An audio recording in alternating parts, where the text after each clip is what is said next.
కర్తవ్య పథ వేదికగా రాష్ట్ర ప్రజల పోరాట స్ఫూర్తి దేశానికి తెలియనుంది.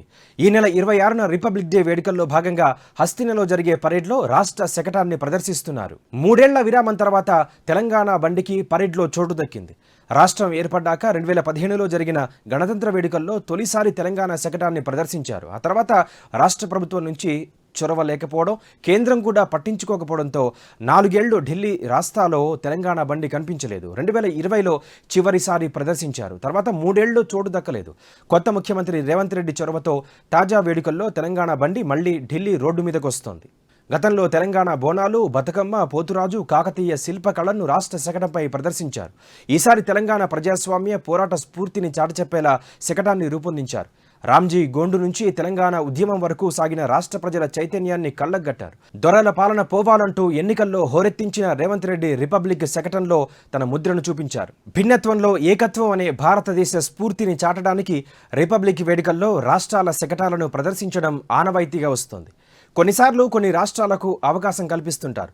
కశ్మీరు నుంచి కన్యాకుమారి వరకు, అరుణాచల్ ప్రదేశ్ నుంచి గుజరాత్ వరకు వివిధ రాష్ట్రాల సంస్కృతి, చరిత్రలను ఒకే వేదికలో దేశానికి పరిచయం చేయడం ఈ పరేడ్ ఉద్దేశం.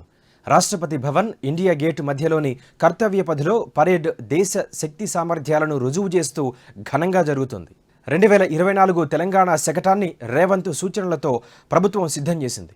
బండికి ఒకవైపు జయ జయ హే తెలంగాణ అని రాసిన బోర్డు పెట్టారు. తెలంగాణ ప్రజల హక్కుల కోసం నిజాం నవాబులతో, బ్రిటిష్ ప్రభుత్వంతో, దొరలతో పోరాడిన వీరుల విగ్రహాలు ఇందులో ఏర్పాటు చేశారు. రామ్జీ గోండు, కుమురం భీం, చాకలి ఐలమ్మలు తెలంగాణ పోరాట స్ఫూర్తిని చాటుతూ కనిపిస్తున్నారు. తెలంగాణ జానపద కళాకారుల ప్రదర్శన కూడా ఈ శకటంలో ఉంటుంది.